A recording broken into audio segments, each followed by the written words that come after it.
Bonjour tout le monde. Merci d'être présent dans cette présentation concernant la nouvelle gestion des utilisateurs dans Protel. Je propose qu'on attend encore 2 minutes jusqu'à ce que tout le monde soit présent. On voit qu'il y a encore des gens qui sont en train d'arriver dans la session. Donc on attend encore 2 minutes et puis on démarre.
Voilà, bonjour. Je pense qu'on peut commencer.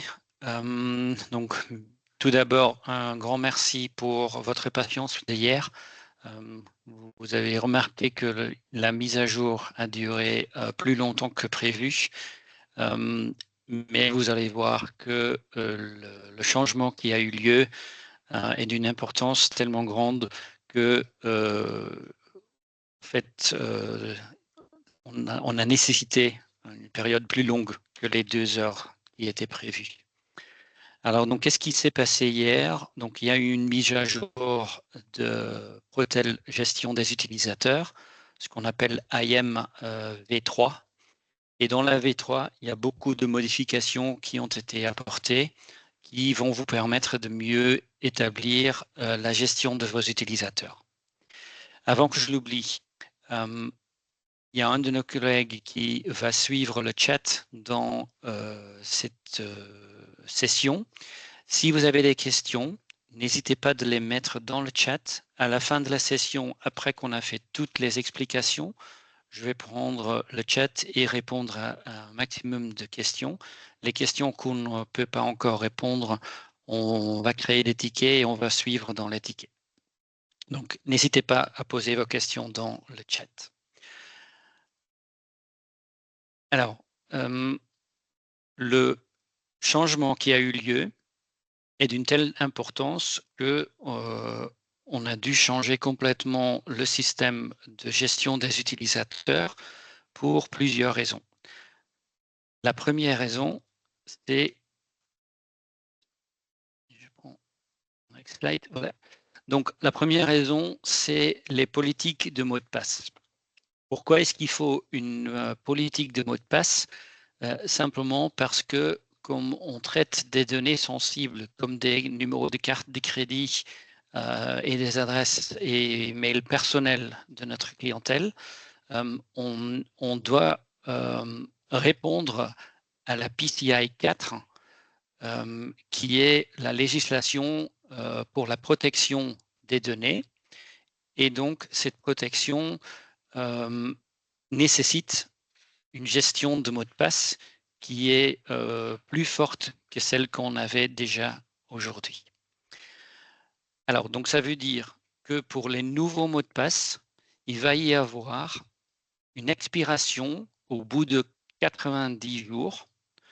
Donc, ça veut dire qu'après 90 jours, vous allez devoir changer votre mot de passe et le mot de passe doit répondre à certaines caractéristiques. Les caractéristiques sont que la longueur doit être au moins 12 caractères avec des minuscules, des majuscules, un caractère spécial et un chiffre, au moins.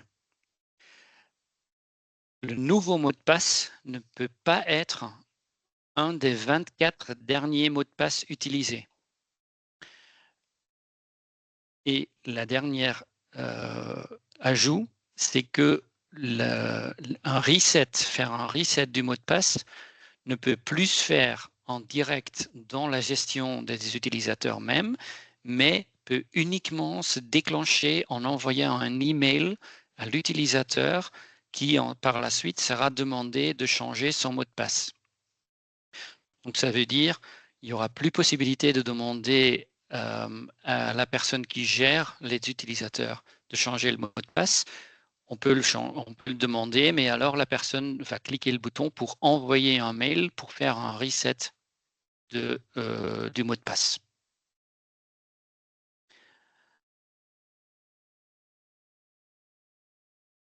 Ça veut donc dire que à partir de maintenant, vous seriez obligé d'utiliser une adresse mail qui est une adresse mail existante. Donc, on ne peut plus utiliser des adresses mail fautives ou fausses parce que à l'envoi du mail pour faire un reset du mot de passe, mais ce mail ne va pas arriver, donc vous n'auriez pas la possibilité de faire le changement de votre mot de passe. L'adresse mail égale aussi le nom de l'utilisateur pour se connecter à Protel. On est très bien conscient que pas tous les hôtels ont la possibilité de donner des adresses mail personnelles pour chaque personne et ils n'ont pas la volonté ou pas la possibilité. Et donc, on propose deux possibilités. Soit vous faites créer des alias sur une adresse existante. Ça veut dire que vous devez demander votre partenaire informatique pour faire la création des adresses alias, ou vous utilisez une possibilité qui existe dans la majorité des systèmes de mail, c'est-à-dire, par exemple, vous avez une adresse réception@hotel.be, alors ça vous permet de créer autant d'adresses mail supplémentaires que vous voulez en ajoutant un plus et un nom. Par exemple, réception plus mike@hotel.be ou réception plus véronique@.be. Ça va permettre, quand un mail est envoyé à cette adresse-là, ça va tomber dans la boîte de réception@hotel.be et vous allez pouvoir traiter les mails à partir de là. Comme ça, vous pourriez éventuellement rajouter des adresses mail soi-disant personnelles pour chaque personne qui n'a pas d'adresse personnelle directe dans l'hôtel. Pourquoi on vous fait cette suggestion d'utiliser ces mails-là? Parce qu'on donne le conseil, fortement le conseil, de ne pas utiliser des adresses mail personnelles des utilisateurs. Donc des adresses mail Hotmail ou Gmail, on vous déconseille fortement de les utiliser pour plusieurs raisons. Une des raisons, c'est qu'un utilisateur qui est inactivé peut toujours recevoir des mails qui sont programmés dans la clôture journalière. Donc, ça veut dire vous désactivez l'utilisateur parce qu'il n'est plus dans l'hôtel, mais vous oubliez de l'enlever de l'envoi des adresses, des rapports, pardon, de la clôture journalière. La personne qui est inactive va toujours recevoir sur son adresse personnelle les rapports de votre hôtel. Et je suppose quand une personne ne travaille plus dans votre hôtel, il n'est plus censé recevoir les chiffres ou les données sensibles.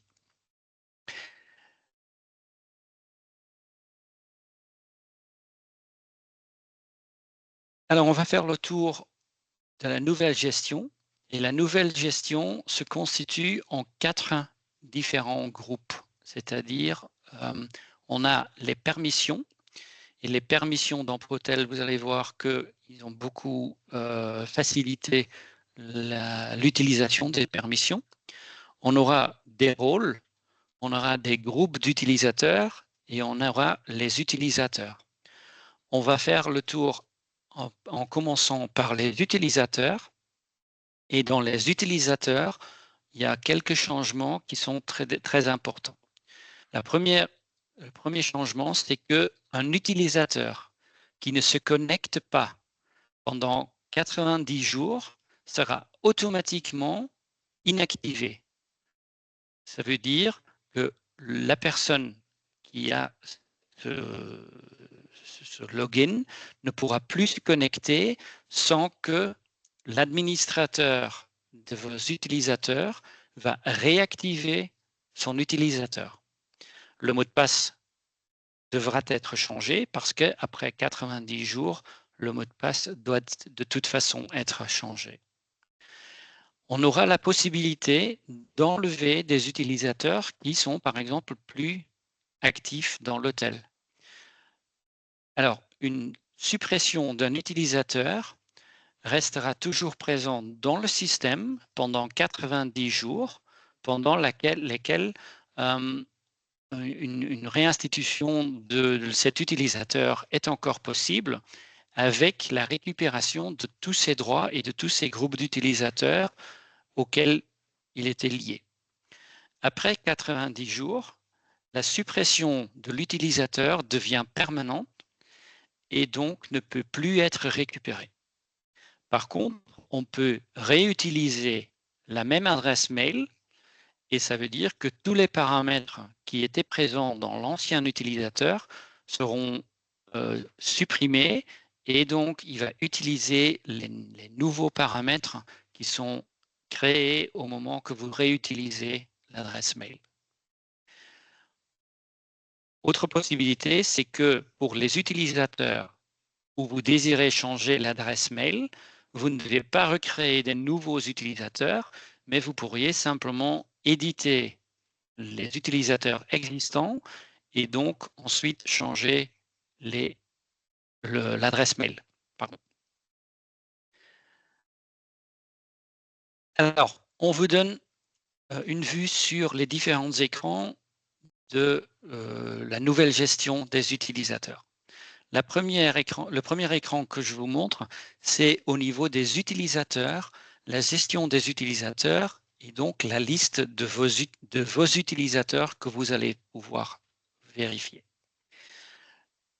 Le système va seulement, bien sûr, vous montrer les utilisateurs qui sont dans la même origine ou dans le même ordre de vous. Vous pouvez filtrer, vous pouvez sélectionner des niveaux et on va faire le tour des différentes possibilités. Donc, comme vous voyez ici sur le côté droite de votre écran, il y a 4 icônes et on va faire le tour des 4 icônes. Donc, il y a l'information, il y a éditer, il y a les groupes d'utilisateurs et il y a la suppression d'un utilisateur. On commence par les détails. Donc, la visualisation d'un utilisateur avec ce qui est rentré comme information dans le système. Deuxièmement, on va vous montrer éditer. Quand vous éditez, vous voyez qu'il y a certains champs qui ont une étoile rouge. Ça veut dire que ce sont des champs qui sont obligatoires. Et vous voyez aussi le bouton Active. Si ce bouton est décoché, ça veut dire que l'utilisateur a été désactivé. En cochant, vous pouvez réactiver l'utilisateur. Aussi, le bouton pour faire un reset du mot de passe se trouve sur le côté gauche. Ensuite, on a le deuxième écran des utilisateurs, c'est-à-dire on peut éditer les groupes d'utilisateurs dans lesquels cet utilisateur est attribué. On peut attribuer un utilisateur dans un ou plusieurs groupes. Pour les hôtels pour les utilisateurs qui ont plusieurs hôtels donc dans un groupe, ils pourraient mettre front office pour hôtel A, front office pour hôtel B et front office pour hôtel C. Par contre, on aura aussi la possibilité de créer un regroupement des différents hôtels et rajouter un groupe d'utilisateurs au niveau de tout le groupe. Si par exemple, un responsable front office a accès sur 2 ou 3 hôtels du groupe, on pourra l'attribuer sur ce niveau de la structure. On sélectionne simplement dans la colonne de gauche le groupe d'utilisateurs qui est disponible et on le met dans la colonne de droite pour directement appliquer la présence dans ce groupe d'utilisateurs. Alors ensuite, on a la possibilité de faire une suppression d'un utilisateur. Ça veut dire quand on supprime, on va recevoir un message dans quel groupe il se trouve, donc quelle est l'adresse qui sera supprimée, et quand vous cliquez Delete User, il va supprimer l'utilisateur et après 90 jours, complètement enlever cet utilisateur de la gestion. Ensuite, on vous montre les écrans pour créer un nouvel utilisateur. Ça veut dire que vous seriez obligé de remplir tous les champs avec une étoile rouge. Et en bas, vous voyez la structure d'organisation. Dans cette structure d'organisation, vous allez pouvoir indiquer, ça c'est le bas de l'écran, donc dans cette structure, vous allez pouvoir indiquer à quel niveau cet utilisateur se trouve. Donc soit sur un niveau du groupe, soit sur un niveau d'un hôtel en soi.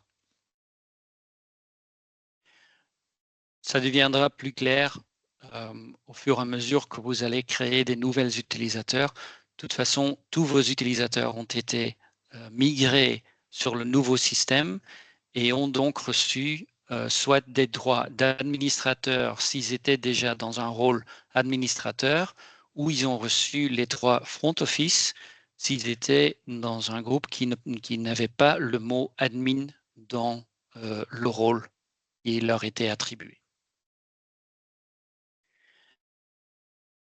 Étape suivante, ce sont les groupes d'utilisateurs. Donc, chaque utilisateur peut faire partie d'un ou plusieurs groupes d'utilisateurs. Pourquoi sont créés les groupes d'utilisateurs? C'est pour indiquer que cette personne fait partie d'un tel ou tel département. Par exemple, on pourra créer des groupes d'utilisateurs pour tout ce qui est front office, un groupe d'utilisateurs pour tout ce qui est housekeeping, un groupe d'utilisateurs pour service réservation ou pour le management. Les groupes d'utilisateurs vont faciliter d'ajouter des rôles et c'est dans ces rôles-là que les droits d'accès sont attribués. Donc, on va pouvoir créer plusieurs rôles et on va pouvoir donner, par exemple, à la réception, les rôles de réception, mais aussi de housekeeping pour avoir accès dans toutes les différentes parties du système. Cela va nous faciliter à ajouter des utilisateurs dans un groupe d'utilisateurs et dès le moment que l'utilisateur est ajouté dans le groupe, il va recevoir toutes les permissions qui sont attribuées à ce groupe d'utilisateurs.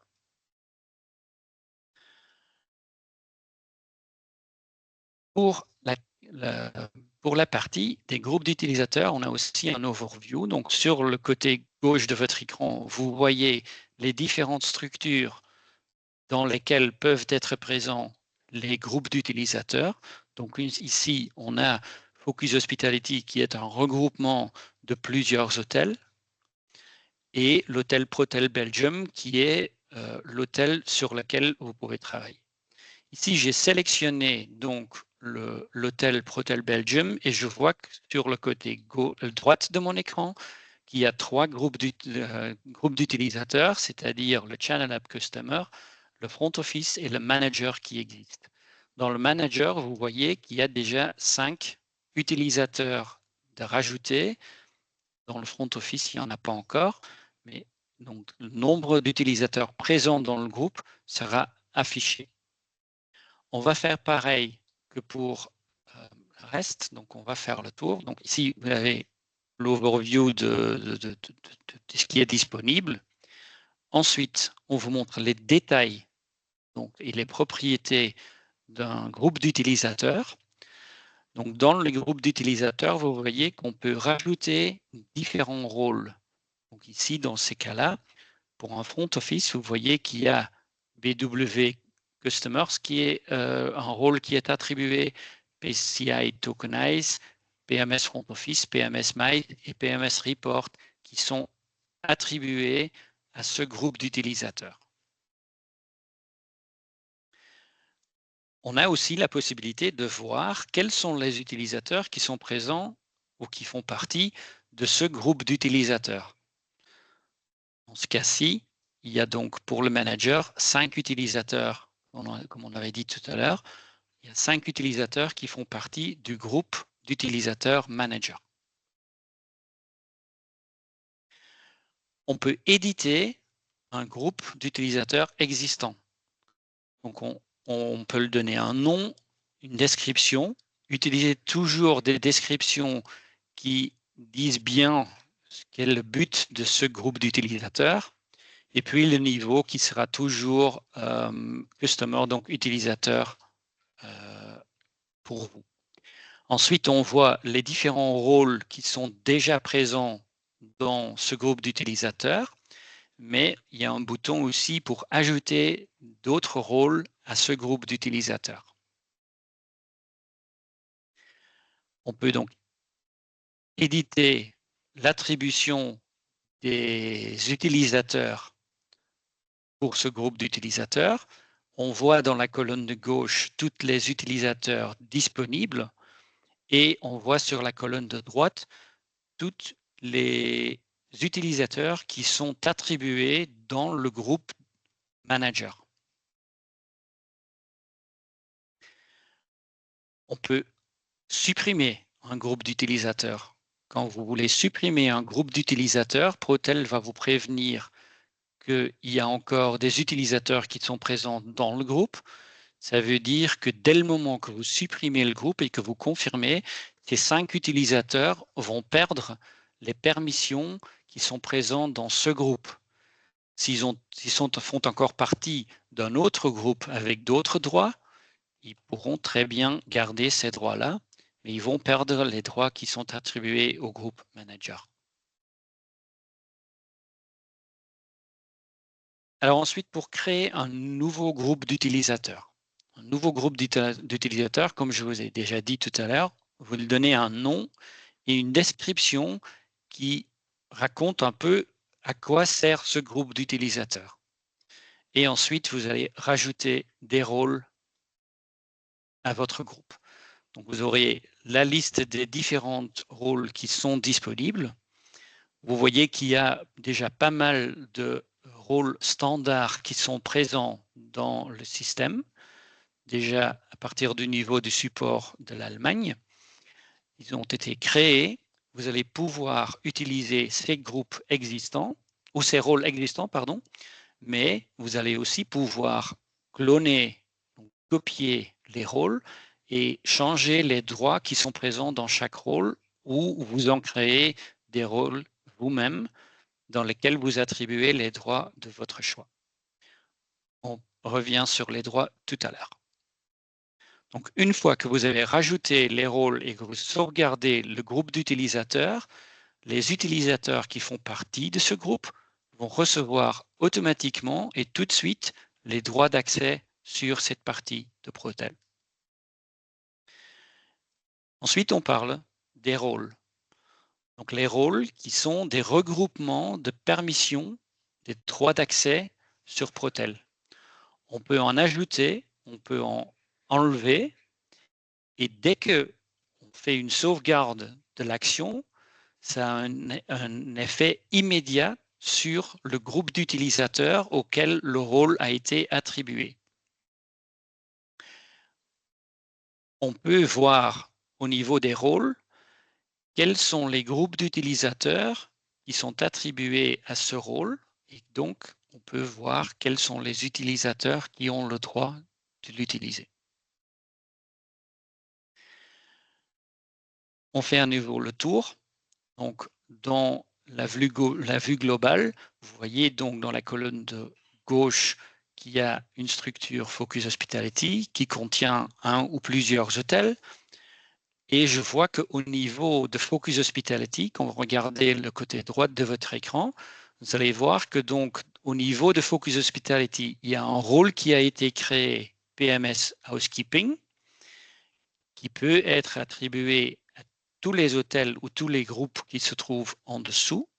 Mais au-dessus de Focus Hospitality, il y a déjà des rôles qui ont été créés à un niveau plus haut, donc le niveau de Protel même. Et donc, ces rôles sont disponibles pas pour éditer, mais uniquement pour voir les détails et pour faire une copie de cette structure. Quand on regarde à l'intérieur d'un rôle, qu'est-ce qu'on va voir? On va voir les propriétés avec les différents droits, les différentes permissions qui sont présents sur ce rôle. Et donc, par exemple, ici, c'est le rôle PMS Housekeeping où on a donné des droits pour tout ce qui est housekeeping et on va voir maintenant à quoi servent les différentes options que vous pouvez cocher.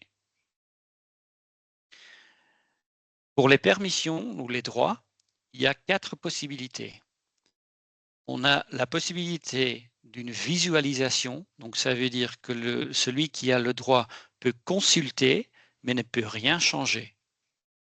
Celui qui a le droit de changer peut changer des paramètres existants, mais il ne pourra pas créer des nouveaux ou il ne pourrait pas enlever des existants. Une personne qui a le droit de création peut créer des nouvelles inscriptions. Par exemple, s'il a le droit de créer des articles, il va pouvoir créer des nouveaux articles. La personne, dans le cas où il a le droit d'enlever ou de supprimer, il va pouvoir supprimer les articles existants, par exemple. Donc, toujours les 4 possibilités, visualiser, changer, créer ou supprimer. Ensuite, on regarde dans les détails des rôles. On peut voir les groupes d'utilisateurs auxquels ce rôle a été attribué. Dans le cas du rôle PMS Housekeeping, il a été attribué dans le groupe d'utilisateurs Front Office de Protel Belgium. Quand on veut éditer un rôle, on a la possibilité donc de cocher ou décocher les différents droits. Quand c'est grisé, ça veut dire que les droits viennent d'un niveau supérieur et donc on ne peut pas décocher ou cocher. Quand c'est bleu, vous pouvez modifier. Dans ce cas ici, on a le housekeeping qui est coché. Pourquoi est-ce que les droits en dessous sont grisés? C'est parce qu'on a activé d'avoir les droits sur tout le groupe housekeeping. Si on décoche au niveau de la première ligne housekeeping, on va pouvoir cocher au niveau des différents droits qui sont en dessous. On pourra, comme on a dit, copier un rôle existant. Quand on crée une copie d'un rôle existant, on va voir que vous pouvez sélectionner ou nommer le rôle vous-même, mais par défaut, il va recevoir le même nom que le niveau que vous copiez en rajoutant l'origine dans laquelle se trouve ce rôle. Après avoir copié, vous allez pouvoir modifier tout ce que vous voulez dans ce rôle. Pareil pour une suppression. Quand vous faites une suppression du droit, il va vous dire dans quel groupe d'utilisateurs il est encore présent ou dans combien de groupes d'utilisateurs il est encore présent. Et à vous de choisir si vous voulez l'enlever ou pas. Dès que vous enlevez, les groupes qui sont où le rôle est encore présent vont automatiquement et tout de suite perdre les droits d'accès à ces fonctionnalités. Pour terminer, il y a encore une fonctionnalité qui va être rajoutée, c'est-à-dire c'est la multifactor authentication. Et ça veut dire quoi? C'est que vous connaissez déjà pour beaucoup d'autres applications aussi, comme par exemple Booking.com, qui vous demande déjà de mettre à côté de votre mot de passe un code avant de pouvoir vous connecter. Donc, ça veut dire que vous allez toujours devoir faire une double authentication en utilisant pour commencer un mot de passe et ensuite mettre un code ou accepter une question qui sera posée soit sur un authenticateur sur votre téléphone mobile, soit sur une application sur votre PC ou en utilisant un password manager dans lequel il y a la possibilité de rentrer aussi bien le mot de passe que le code qui est généré automatiquement et qui change tous les 30 secondes. Et on aura aussi la possibilité, comme deuxième authentication, de se faire envoyer un mail avec le code pour ensuite mettre le code pour vous connecter à Protel. Pourquoi est-ce que cette double authentication est tellement importante? Parce qu'on a remarqué, et on remarque tout le temps, qu'il y a des attaques sur les différents PMS, aussi bien Protel que d'autres PMS, et que les pirates essayent d'avoir vos mots de passe et vos noms d'utilisateur pour se connecter ensuite sur le système, récupérer les données des clients, envoyer des mails aux clients en demandant un deuxième paiement parce que le premier n'a pas passé et de faire payer les clients sur une fausse compte en banque pour récupérer l'argent. L'activation de la multi-factor authentication ne se fait pas automatiquement.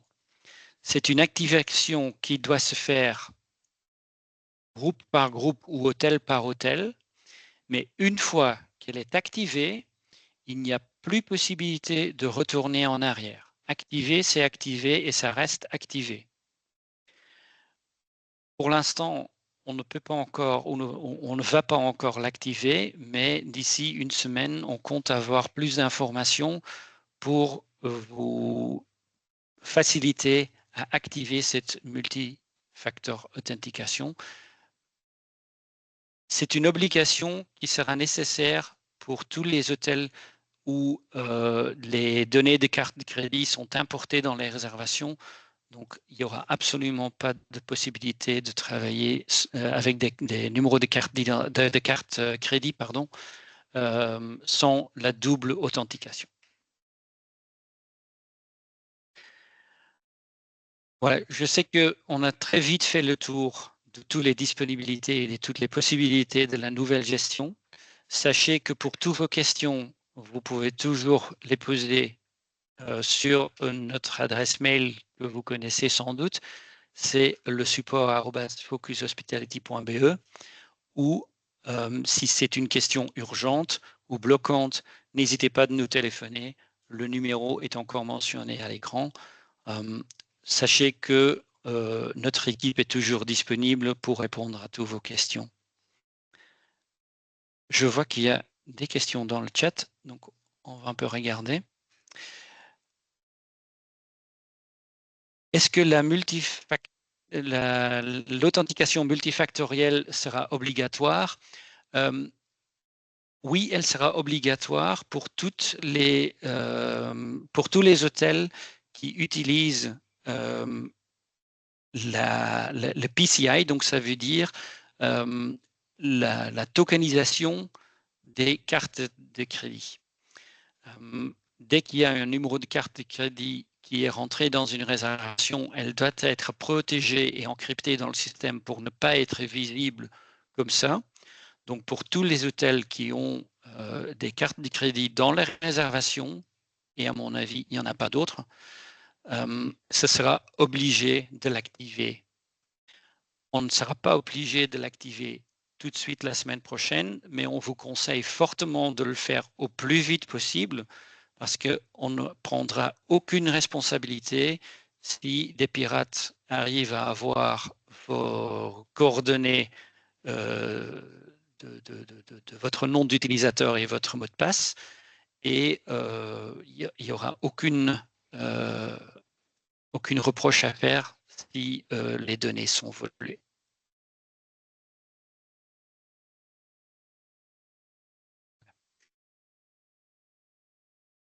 D'autres questions? Je vois qu'il y a encore quelqu'un qui est en train d'écrire. On attend une seconde.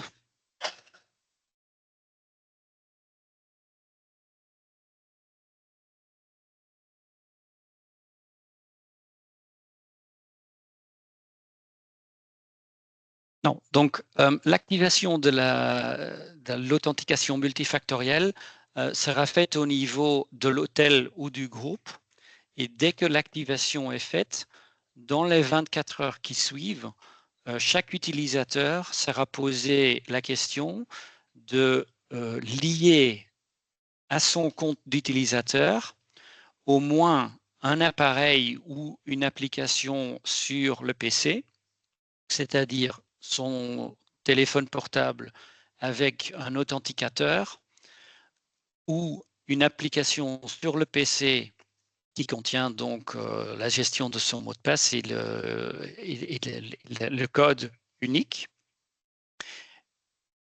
Et à partir que la liaison est faite, à partir de ce moment-là, il sera automatiquement demandé de l'utiliser à chaque fois qu'il se connecte au système. On va organiser une deuxième session pour mieux vous expliquer comment cette activation se fait. On va aussi faire une présentation pour ça. On va l'activer pour nos comptes d'utilisateurs sur notre hôtel démo. Comme ça, on pourra vous le montrer à quoi ça ressemble, faire des impressions d'écran de toutes les différentes étapes qu'il y a à prendre. Mais de toute façon, ce sont des étapes qui s'expliquent tout seules et sont très bien expliquées sur chaque écran individuel. D'autres questions?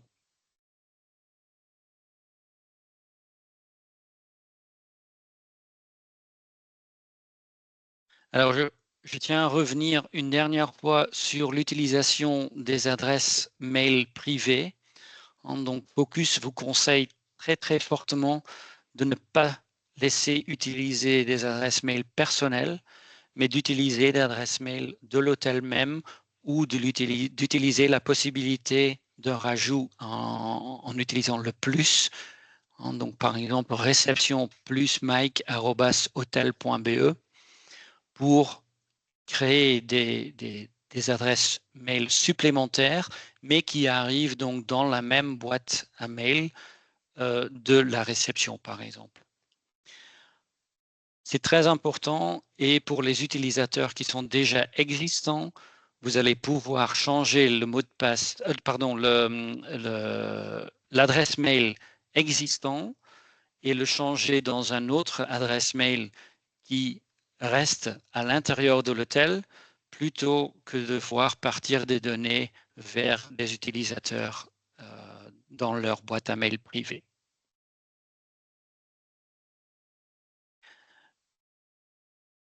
Puis-je avoir accès au système data dans Protel?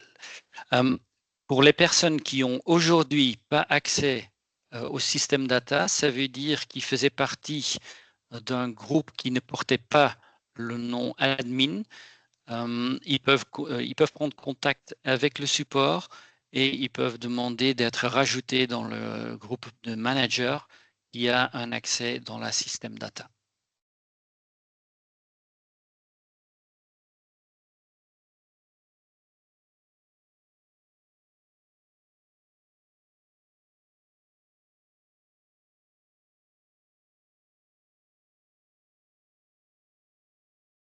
Encore une question qui est en train de se poser, donc j'attends encore une petite seconde.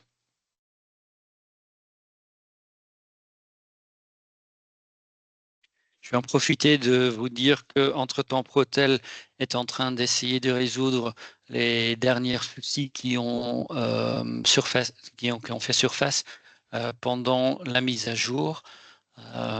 Mais je pense qu'au courant de la journée ou ou plus tard demain, les dernières choses devraient être résolues et donc on pourra travailler de manière normale.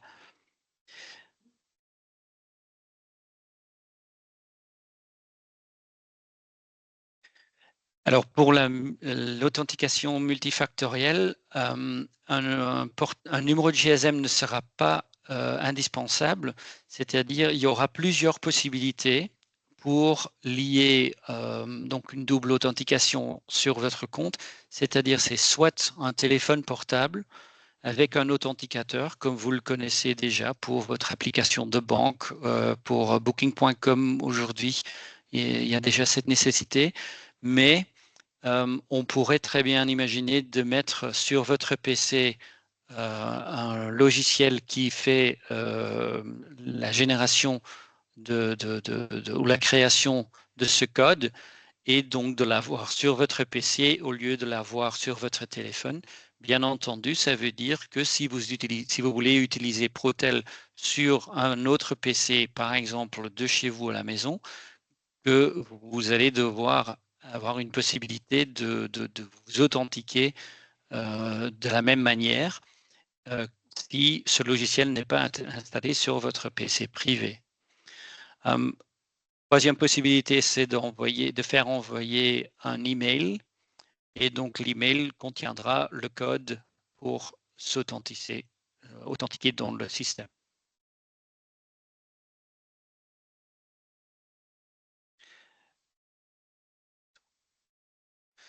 De toute façon, au niveau de l'activation de cette authentication multifactorielle, on va organiser une nouvelle session dans laquelle on va très bien vous expliquer toutes les différentes étapes à prendre.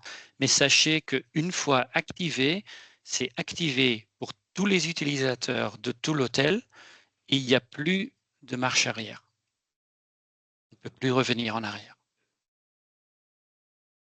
Voilà. Alors, je propose, si vous avez d'autres questions, que vous envoyez ces questions à notre support. On est disponible pour vous et on est là pour vous aider avec toutes vos questions, comme vous avez bien l'habitude. Et donc, on va traiter les différentes questions dans les tickets que vous créez. Je vois qu'il y a encore une question qui est en train de se poser. Donc, après cette question-là, on pourra terminer la session.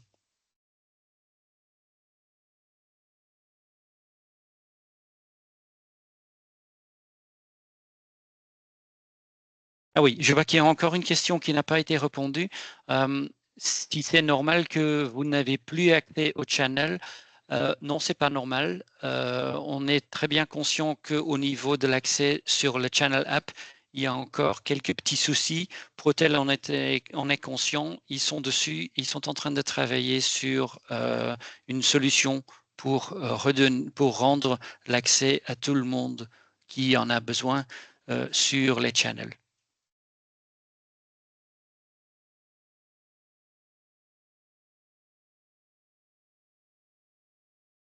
Alors, au niveau des rôles, le View Only sera toujours possible en décochant toutes les autres rôles où il y a un rôle View Only unique à cocher. Dans les rôles standards, il n'y a pas de rôle de visualisation unique, mais si vous voulez créer un rôle avec une possibilité de visualiser seulement, vous pouvez très bien créer un rôle vous-même et uniquement cocher la partie View pour ces utilisateurs qui auront droit de visualiser, mais sans avoir le droit de changer. Est-ce que ça répond à votre question?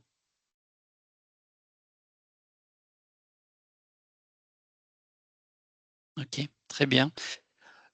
Donc, cette explication a aussi été enregistrée. Donc, ça veut dire qu'on va vous envoyer le lien qui vous permettra de revoir l'explication. Bien entendu, si vous avez après cette explication d'autres questions, n'hésitez pas de nous les envoyer sur support@focushospitality.be.